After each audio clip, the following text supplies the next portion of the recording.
qu'il y a des activités qui sont entrées en concurrence avec la vôtre à un certain moment? De quelle façon? Ben, l'élevage de loups, dorades, les turbos, ils font l'élevage un peu de tout maintenant, hein. Ça valait une valeur marchande, les loups. Bon, maintenant, les loups, ça vaut plus rien. Les loups d'élevage, qu'est-ce que ça vaut? Je sais pas moi, 8 euros, 10 euros. Ben, les restaurants, avant, ils se disputaient pour avoir des loups. Maintenant, non, ils téléphonent, on leur livre, ils veulent des 400 grammes, des 600 grammes, des 1 kilo. C'est au coup de téléphone, hein. Bon, maintenant, avant, quand on prenait les loups, il y avait des gros, des petits, des moyens. Ben, et on n'en avait pas toujours. Tu voyais pas dans tous les restaurants, loup, tu le voyais pas, voilà. En fait, on est une ferme de grossissement de poissons. On est labellisé bio. On a une production qui est de 60 tonnes par an. On doit le respecter ça. On fait 2 espèces, loup et dorade. 60 tonnes, c'est une petite production. C'est considéré comme une taille de ferme artisanale, familiale. On n'est pas 50 à travailler dessus, on est 3 voire 4 en saison. Donc c'est très petit. Je pense que nous, au contraire, l'élevage sert à maintenir les prix du poisson. Le poisson, il y a une saison, pour chaque poisson, il y a une saison. Et là, en pleine saison du loup, de la dorade, ben, les prix vont chuter. Nous, toute l'année, on a les mêmes prix, on essaye de maintenir un prix et au contraire, je pense que ça sert à maintenir un prix plancher. Ici, les gens ils cherchent toujours des dorades d'élevage ou des. Il n'y a qu'en Italie qu'on mange des vrais poissons. Ben, l'élevage, il en faut parce que bon, ça permet de nourrir la population. Il en faut, mais il faut que ça soit quand même un élevage raisonné aussi, hein. Quand on te dit, voilà, alors tu as mettons l'élevage du frioul, bon, paraît-il qu'il y a un cahier des charges, le poisson est nourri avec de la farine de poisson, etc. D'accord, je veux bien.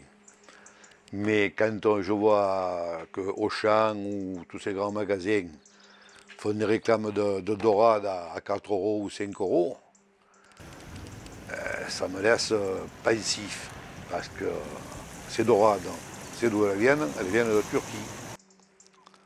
Parce qu'en Europe, la farine animale est, paraît-il, interdite. Donc on ne peut plus nourrir les poissons avec ça. Mais en Turquie, c'est pas interdit parce que c'est pas l'Europe. Donc en Turquie, ils font des dorades avec la farine animale.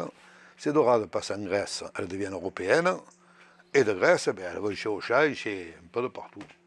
C'est pas trop écologique ça. Là, je peux parler de concurrence avec des producteurs européens qui maintenant font du bio européen, donc qui ont la même labellisation que moi, sauf que c'est des poissons qui n'ont rien à voir avec les miens. Moi, mes poissons mettent 2 ans et demi à grandir.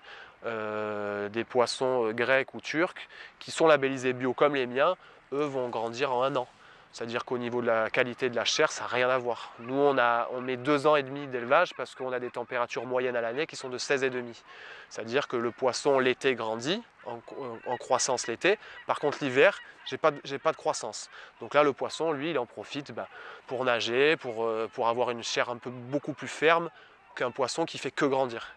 Après, là, oui, je suis en concurrence sur le marché avec des poissons grecs bio et des poissons grecs marseillais. Sauf que le prix est un peu différent, ils arrivent à le vendre moins cher parce que aussi la main-d'œuvre là-bas est moins chère, qu'ils le produisent 2 fois moins vite que nous. Mais par contre, au niveau gustatif et organoleptique, ça n'a rien à voir. Ça n'a rien à voir. En gros, dans l'aliment, on a un pourcentage de protéines à respecter. C'est-à-dire qu'on ne doit pas avoir moins de 40% de protéines. Ces protéines-là sont obligatoirement issues d'origine marine et pas terrestre. C'est-à-dire qu'on ne va pas retrouver des farines de poulet ou quoi que ce soit dans un aliment pour poisson. Ça, c'est en France uniquement, parce qu'en Europe, ça a été autorisé des farines d'origine terrestre pour la nourriture des poissons. Donc en France, les aquaculteurs se sont regroupés pour s'opposer à ça justement. Est-ce que c'est intelligent au XXIe siècle de transformer du poisson en farine? J'en suis pas certain. Est-ce que c'est intelligent au XXIe siècle de transformer du poisson en farine pour nourrir d'autres poissons? J'en suis pas non plus certain. On sait que c'est pas un loup sauvage que tu manges. C'est pas pareil. C'est pas pareil, bien sûr. C'est le tout aliment comme on élève les poulets dans les cages, là, hein. C'est pareil, hein, ça revient au même, hein. Souvent, on présente l'aquaculture comme une alternative à la pêche ou à la diminution des stocks de pêche. C'est à la fois vrai et faux.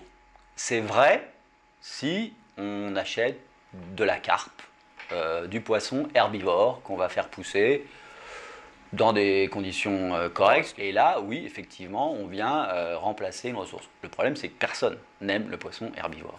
La carpe, c'est pas très bon, voilà, personne n'en mange. Donc ce qu'on aime, c'est le loup, la dorade, qui sont les deux grosses cibles de l'aquaculture méditerranéenne en particulier. On a beaucoup progressé, mais malgré tout, on est toujours lié au stock sauvage, parce que ces poissons-là sont nourris avec d'autres poissons. Jusqu'à présent, on faisait loup et dorade, on produisait loup et dorade. On a un problème de parasite qui est un parasite présent dans le milieu naturel qui vient se fixer sur les dorades, sur les branchies des dorades. On a tellement de mortalité, on ne peut pas traiter, qu'on arrête les dorades. Voilà. Donc la décision a été prise d'arrêter. C'est pour dire que voilà, on ne fait pas ce qu'on veut en bio non plus, et que la seule solution pour nous de lutter contre ça, c'est d'arrêter. Le cahier des charges peut autoriser certains traitements éventuels, mais on est limité en quantité et en type de produit. Donc ça ne va pas être n'importe quoi, dans n'importe quelle quantité, et c'est très limité. Pour notre problème du parasite, c'était tellement limité que ça ne servait à rien. Donc voilà, ce qui nous restait à faire, c'était compter les morts. Des loups, nous on n'en a plus en mer, presque plus, il n'y en a plus des loups. Il n'y a plus les loups qu'on avait avant. C'est surpêché, peut-être que c'est la surpêche. Peut-être que c'est la pollution aussi hein, qui a beaucoup fait.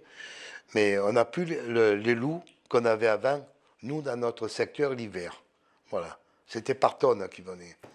Ils venaient frayer toutes les années au même endroit. Ça fait des années qu'on ne les voit plus.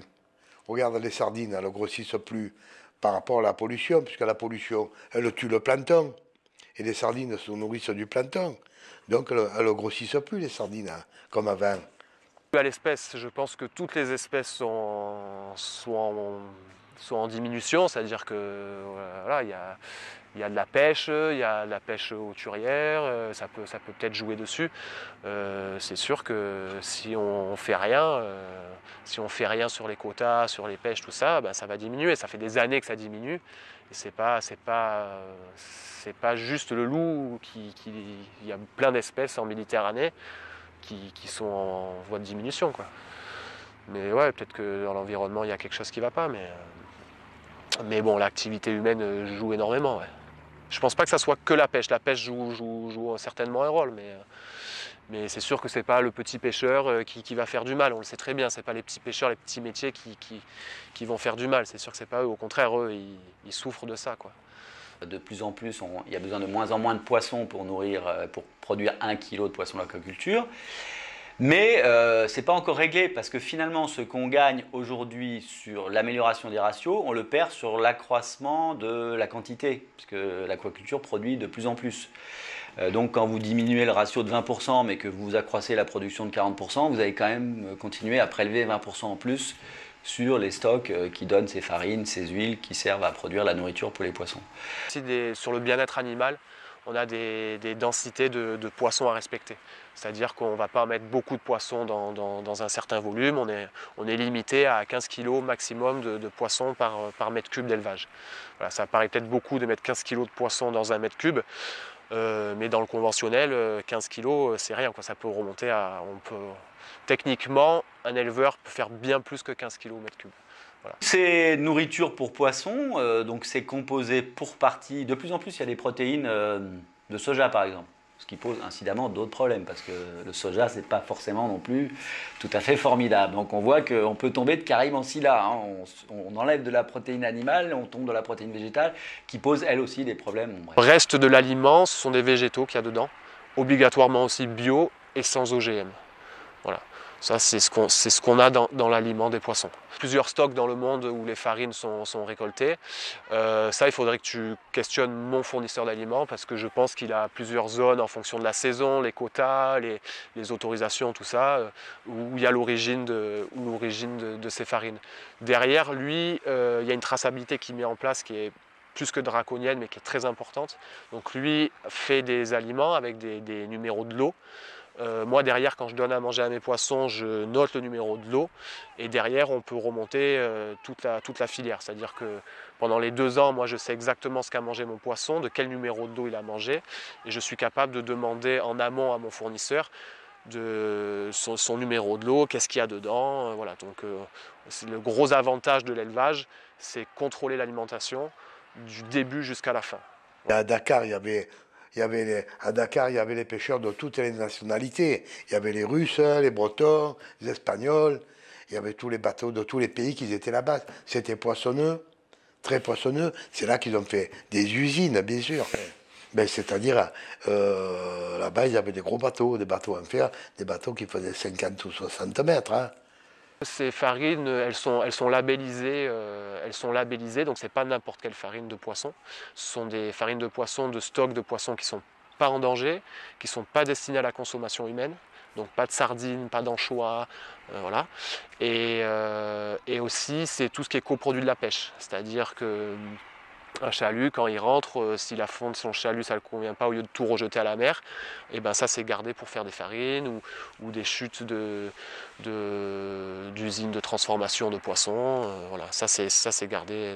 Donc c'est des farines particulières qui forcément du coup coûtent plus cher. C'est pour ça que nous, notre aliment qu'on achète coûte plus cher que du conventionnel. Et derrière, notre prix de vente est plus élevé qu'un poisson ordinaire. Ce sont des petits poissons qui sont ce qu'on appelle les poissons bleus la plupart du temps, qui sont pêchés par des grands chalutiers, des fois qui travaillent à deux, côte à côte, pour chaluter avec des énormes chaluts, et qui prélèvent des centaines, des milliers de tonnes, qui sont transformées en farine parce que c'est pas vendable, parce que c'est trop petit, parce que voilà, alors ça fait du surimi, ça fait des farines, ça fait de l'huile, qui est utilisée ensuite pour la nourriture animale. Pas seulement d'ailleurs des poissons, mais aussi des poules, voire des vaches. Et évidemment, ça crée tout un tas de problèmes parce que ces poissons qui sont prélevés là-bas ne nourrissent plus d'autres poissons dont ils sont les proies, qui sont elles-mêmes prélevées par les pêcheurs locaux. Donc on génère des déséquilibres. On exporte nos déséquilibres en important nos farines animales. Dans n'importe quelle mer du monde, c'est le même problème. Il y a des gros pêcheurs et au final, c'est les petits pêcheurs locaux qui font ça depuis des années, qui sont là depuis très longtemps, qui en pâtissent. Ou même d'autres pêcheurs étrangers qui viennent pêcher dans des eaux qui ne leur appartiennent pas. Donc c'est vachement dur à gérer, à contrôler, à gérer. C'est quand même assez dur, quoi. Les usines, bien sûr, pour traiter le poisson, pour nous l'envoyer chez nous aussi, hein, puisqu'on reçoit beaucoup de poissons de Dakar, du Maroc, de Mauritanie, on reçoit beaucoup de poissons. Et puis des farines, on en fait des farines aussi. Hein, justement, on en fait des farines pour les poissons d'élevage, ou pour les poules, ou pour les, voilà, pour les animaux. Eh bien, les petits pêcheurs sénégalais, je ne sais pas comment ils vivent, puisque je ne connais pas là-bas. Hein. Je ne sais pas comment ils doivent vivre. Hein. Mal, ouais, je m'en doute. Hein. Puisque c'est les usines qui ne payent pas. Tu comprends? Mais eux, ils font payer cher.